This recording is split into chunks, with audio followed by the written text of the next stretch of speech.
Bienvenidos un día más a Tradición Viva Televisión. Bueno, la modernidad debate parece que está suscitando interés entre todos los televidentes. Bueno, vamos a nuestro tercer programa. Creo que desde luego en la situación actual que vivimos hay que tratar la psicología de masas, o más que la psicología de masas, las estrategias de manipulación mediática de las masas. Y digo esto porque el COVID lo que sí que está provocando es, desde luego, la alteración total de las conductas. No vamos a entrar a si el COVID existe, no existe, si los gobiernos se están pasando en las medidas o no.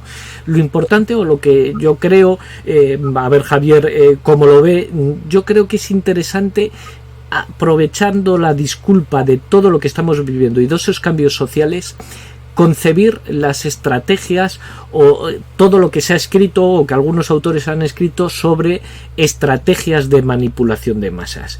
Y bueno, la primera estrategia, por empezar y dar pie a Javier a su intervención, podríamos hablar, desde luego, para la manipulación de las masas es clave la estrategia de distracción. Es decir, tenemos un problema grave, inventemos, creemos o exacerbemos otro problema que no es tan grave, pero vamos a centrarlo ahí para que la población se olvide. Bien, hemos vivido en España, concretamente, hemos vivido durante esta época de COVID que ha salido adelante una ley de la eutanasia, que ha salido adelante una ley de reforma educativa completamente desastrosa para el futuro de nuestros jóvenes, y sin embargo de eso poco o muy poco se está discutiendo. Es decir, han utilizado esa maniobra de distracción y nos han hecho centrarnos solo en el COVID para ir avanzando todo su cartilla revolucionaria. Eso es la primera reflexión. Y la segunda, en estas pasadas semanas tuvo muchísimo eco el tema de Rocío, que apareció en todas las televisiones, incluso la ministra de Igualdad intervino sobre los malos tratos o no, pero a través de, bueno, antiguamente era folclórica, ya ni siquiera tienen el mérito, estos famosos ni siquiera tienen el mérito de ser folclóricos y haber aportado algo. Bueno, Javier, no sé si ves tú que en la situación actual, en esa manipulación de masas, en esas estrategias de distracción, se está avanzando por parte del poder político para ir introduciendo la agenda revolucionaria, todos sus principios. Bueno, sí, la verdad es que es un tema apasionante el que propones hoy. En la estrategia de distracción, claro, es una estrategia que va desde la estrategia militar hasta la estrategia metapolítica y, por lo tanto, tal como lo has descrito, es perfectamente entendible para cualquier ciudadano, ¿no?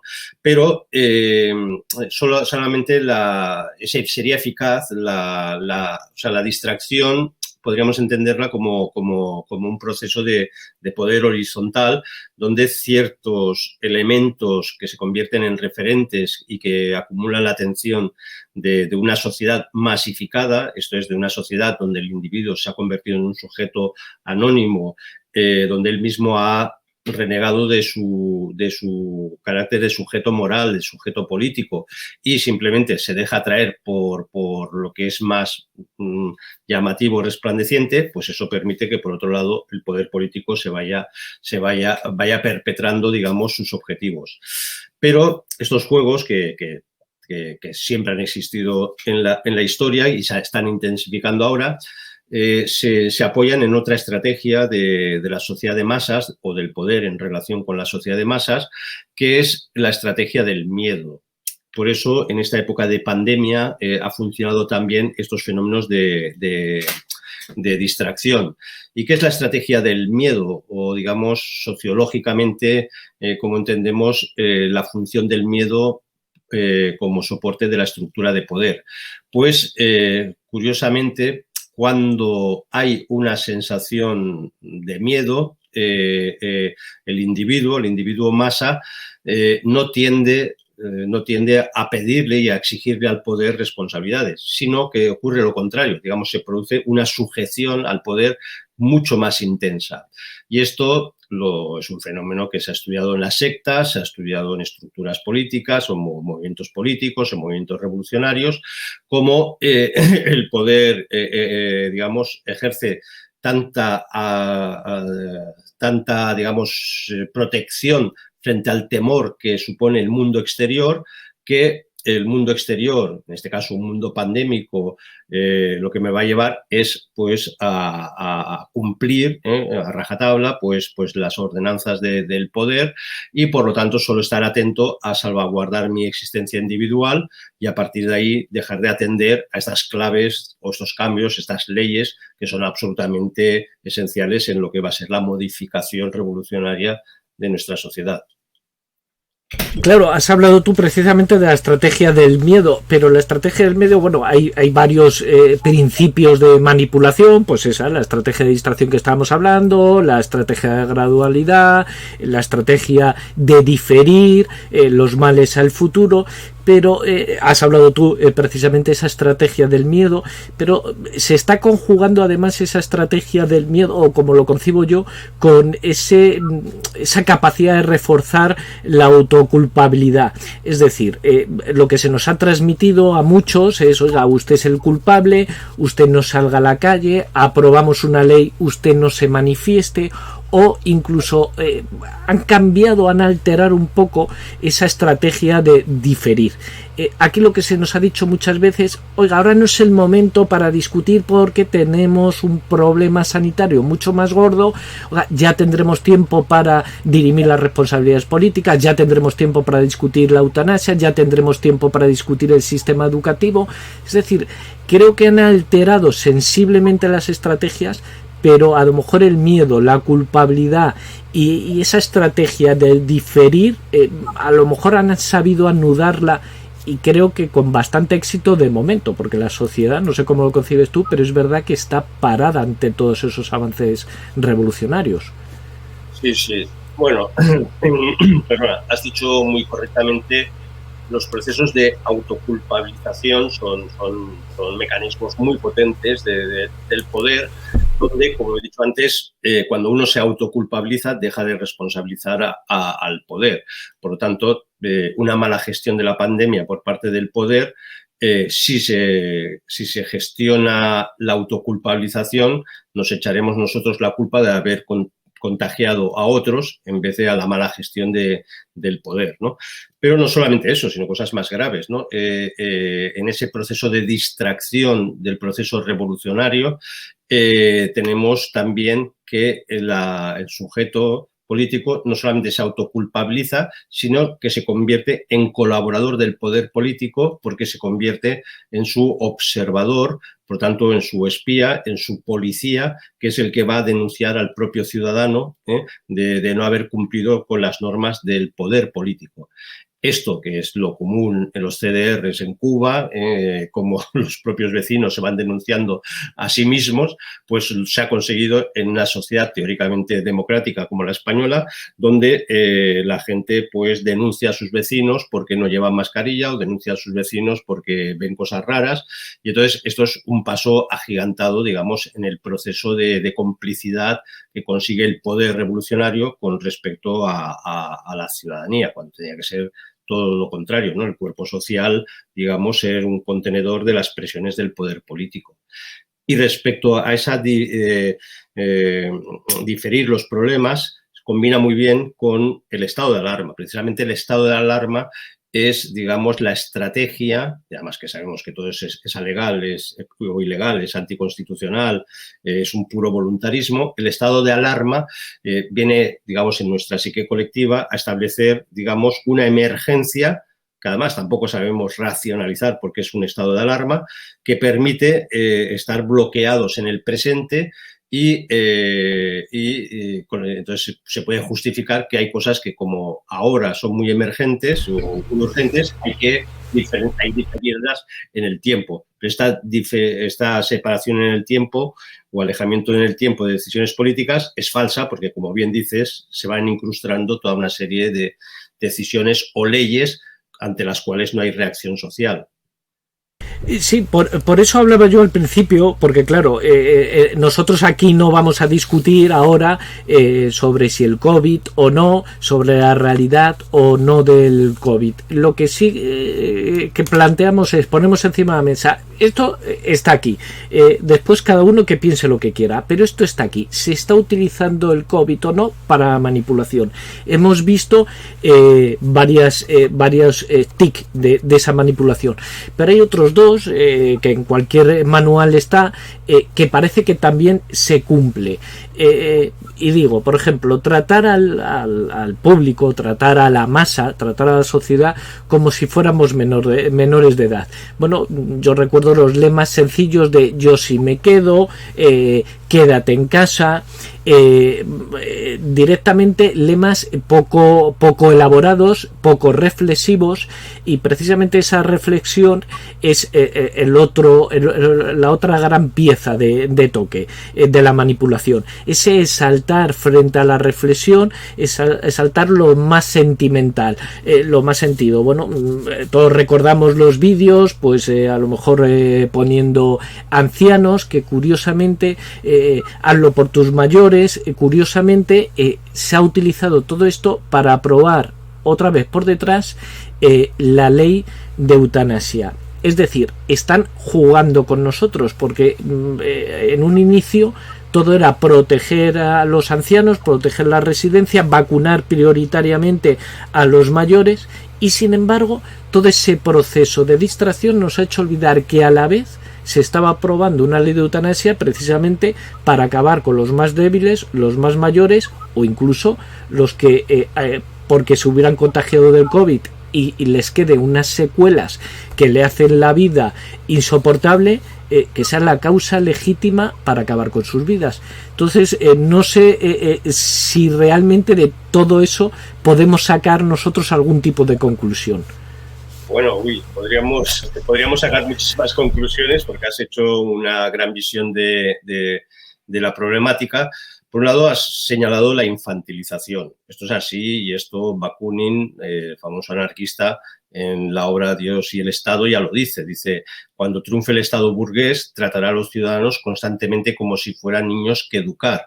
Y esta es la sensación que tenemos, que el Estado nos tiene que enseñar otra vez cómo lavarnos las manos, cómo llevar la higiene personal, cómo ir por la calle, cómo saludar, cómo... este proceso de infantilismo, aunque parezca justificado por la cuestión sanitaria, en el fondo crea una estructura de infantilismo que se va perpetuando en la sociedad, con lo cual te crea la sumisión infantil del ciudadano ante el poder político. Esto por un lado. Por otro lado, la paradoja de cuidar a los ancianos y aprobar la ley de eutanasia es fantástica porque esto es la revolución. La revolución te dice una cosa y te promete una cosa y la contraria, y es así como avanza. Cuando se hizo la ley del divorcio, se justificó diciendo que así que habría poco divorcio, porque el divorcio permitiría que unas pocas familias que van mal, pues no hubiera maltratos, pero que esto reforzaría los otros matrimonios, porque por fin los otros matrimonios serían sinceros, serían verdaderos, y claro, una vez aprobada la ley del divorcio, se disparan los divorcios, te cargas la relación familiar, la estructura familiar, y es una analogía que hemos visto en estas últimas 4 décadas, o si lo estudiamos ya históricamente, pues vemos cómo la revolución pues juega con esto, ¿no? La libertad, la virtud del ciudadano, ¿no? O el terror os hará libres, ¿no? Estas paradojas, ¿no? Solo el terror de Robespierre o la revolución nos va a hacer libres. Pues bueno, esto es una faceta clarísima como estrategia revolucionaria, siempre jugar a ese colapso mental, esa contradicción mental, esa irracionalidad, que también es muy curioso que lo has mencionado, como es parte de la sociedad de masas, la irrealidad, esto es vivir la irrealidad, la experiencia de lo irreal, o mejor dicho, la separación de la experiencia real. Y esto también nos lo ha hecho la pandemia, lo ha facilitado, porque eliminada la vida social y comunitaria, como ha sido, digamos, cercenada de golpe con una serie de confinamientos, la vida comunitaria es nuestro acceso, digamos, a a la realidad, es lo que nos mediatiza con la realidad. Entonces, encerrados en nuestras casas, únicamente comunicados a través de televisión, de redes, de todo esto, pues se ha convertido lo irreal en lo normal, ¿no? Y esto es parte también del proceso revolucionario. Y por último, hay otra paradoja, que para que veas que estamos ante el aprovechamiento de un proceso revolucionario, de una situación sanitaria, que ahora no entramos a decir cuál es el calibre real, pues ya lo decía Foucault, dice Foucault, cuando había antes pandemias, se encerraba a los enfermos en las casas para que no contagiaran. Ahora se ha encerrado a los sanos, ¿no? Se encierra a los sanos, con lo cual el paradigma, digamos, es transformarnos esa conciencia de que todos somos unos enfermos en potencia y podemos enfermar a los demás, y eso retroalimenta la autoculpabilidad que antes decías. Para ir concluyendo, evidentemente, yo creo que es bastante evidente, nos están tratando como masas, bueno, están aplicando estrategias y conceptos clarísimos para manipulación de masas. Sin embargo, hay algo que me sorprende. Por ejemplo, el autor francés Gustave Le Bon hablaba, definía mucho la psicología de la masa, cómo tiene que ser, cómo actúa, cómo se comporta. Pero él hablaba que no existe, que la masa no existe sin un líder, necesita un líder. Y aquí es donde a mí se me plantean muchas cuestiones. ¿Por qué? Porque es evidente que estamos viviendo en una época de manipulación. Sin embargo, también resulta evidente que se está cuestionando a los políticos. Prácticamente en todo Occidente se está cuestionando las clases, no a los políticos, sino la clase política toda entera, no a los políticos individuales. ¿Y por qué digo que me sorprende? Porque siguiendo a Le Bon necesitaríamos buscar ese líder y aparentemente no está. Y la reflexión que te quería hacer, yo hace un par de años, y en Tradición Viva figura una reseña, reseñé un libro que es una preciosidad de libro, Amo del Mundo, de Robert Hood Benson, que precisamente hablaba un poco de todo esto. Habla de una situación caótica y va a venir un líder. La obra, lo que se trata es cómo viene ese líder y cómo se logra implantar y va de estado en estado hasta que se convierte en el líder. Bueno, mis reflexiones.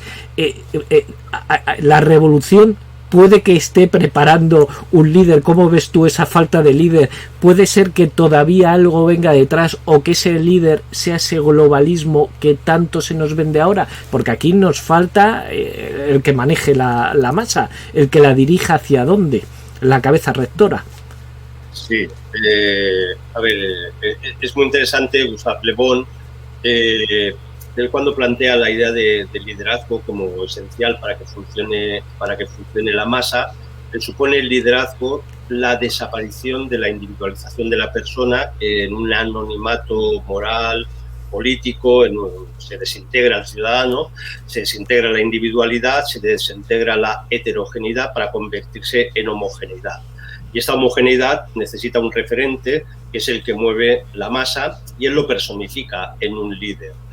Esto nos devuelve a esas paradojas revolucionarias donde la democracia que nos promete que todos tenemos que ser iguales, resulta que solo puede funcionar la democracia revolucionaria de masas con seres excepcionales, creando seres excepcionales.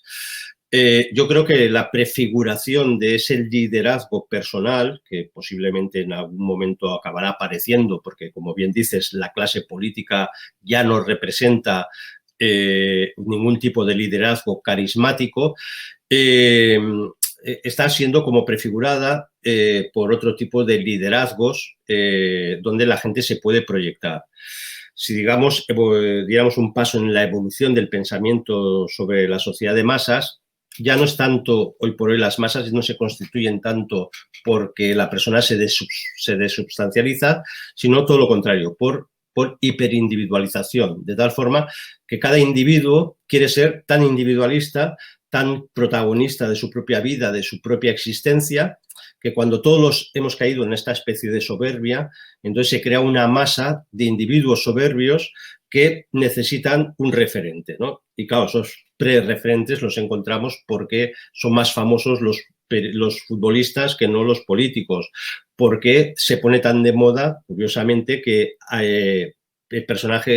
actores acaben convirtiéndose en políticos, llegan al poder político personajes que no tienen ninguna trayectoria política, pero arrastran una especie de carisma que ya el propio Max Weber ya lo había visto, ¿no? Todo sistema democrático es un sistema racional por sí mismo, donde todos somos iguales bajo la ley y tal. Pero él se da cuenta de que al final este tipo de estructura social, como es una estructura que tiende a ser mortecina, rutinaria, aburrida, pues para conseguir movimientos y transformaciones sociales, pues tiene que aparecer y emerger el carisma. Pero ojo, el carisma, dice Max Weber, siempre responde a un proceso revolucionario o tiene una característica revolucionaria o religiosa, porque siempre tiene que ser algo que esté por encima de lo ordinario, ¿eh? Y por encima de lo ordinario en política es la revolución, por encima de lo ordinario, del orden natural, es la religión, ¿no? Y por eso yo creo que tarde o temprano, cuando llegue ese orden global mundial, tendrá esta doble característica de un poder carismático pseudo-religioso, una especie de mesianismo que consiga ya arrastrar a una sociedad mundializada, homogeneizada, masificada, y esto será pues, posiblemente una de las cosas más sorprendentes en la historia de la humanidad que podremos vivir.